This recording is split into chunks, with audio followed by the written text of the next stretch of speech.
passer au régime de 9 mois à base de rifampicine, rifampicine, ethambutol et pyrazinamide pendant la phase d'attaque et la phase d'entretien avec la rifampicine et l'ethambutol. Pour ce qui est des maladies psychiatriques et neurologiques, donc l'association entre tuberculose et certains troubles mentaux est connue depuis longtemps.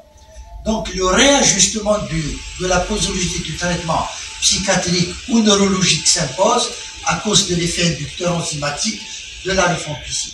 Donc cette catégorie de patients nécessite une étroite collaboration avec un membre de la famille où l'observance thérapeutique, c'est celui-là le grand problème qui se pose, surtout quand il y a une maladie psychiatrique, c'est souvent les arrêts intempestifs du traitement, donc il y a un problème d'observance. C'est pour ça qu'il est important d'associer les parents et bien entendu de mettre de la partie le psychiatre pour stabiliser ces pathologies et sachant qu'il y a beaucoup d'effets secondaires dans cette catégorie de patients. Service de pneumoallergologie du CHU Tizi Ouzou. Donc nous sommes aujourd'hui au niveau des deutériums du CHU Tizi Ouzou pour la célébration de la journée mondiale sur la tuberculose.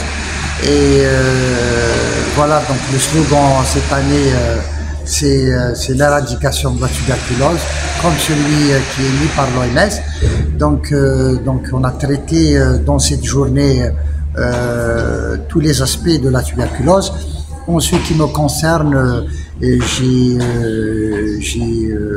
axé sur les comorbidités de cette pathologie on sait que la tuberculose se vit surtout sur des terrains particuliers, notamment les diabétiques, et savoir que le diabétique équilibré n'est souvent pas la cible de la tuberculose, mais c'est surtout les diabétiques qui sont déséquilibrés.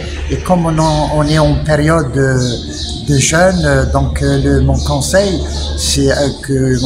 va pour les diabétiques de ne jeûner que sur l'accord, après avoir lu l'accord du diabétologue, parce que cette question revient tout le temps.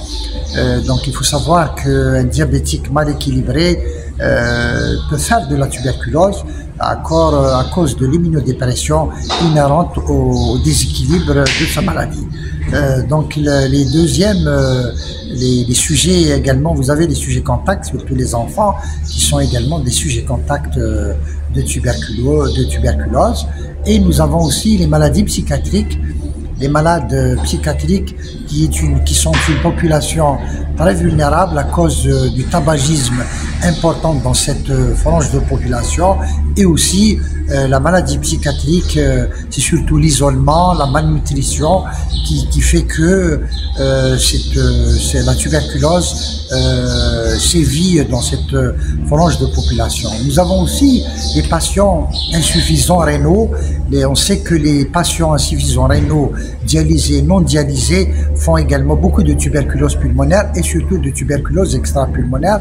Donc le dépistage il est systématique dans cette population selon les recommandations émises par le ministère de la Santé en 2021. Nous avons aussi une frange de population particulière, les patients qui vivent avec le VIH, avec le sida, qui est une pathologie qui est à l'origine d'une diminution de l'immunité essentiellement de type cellulaire, et sachant que la tuberculose, son support immunitaire est cellulaire, donc cette population particulière font d'ailleurs la première infection opportuniste dans le sida, c'est la tuberculose, et c'est la première cause de décès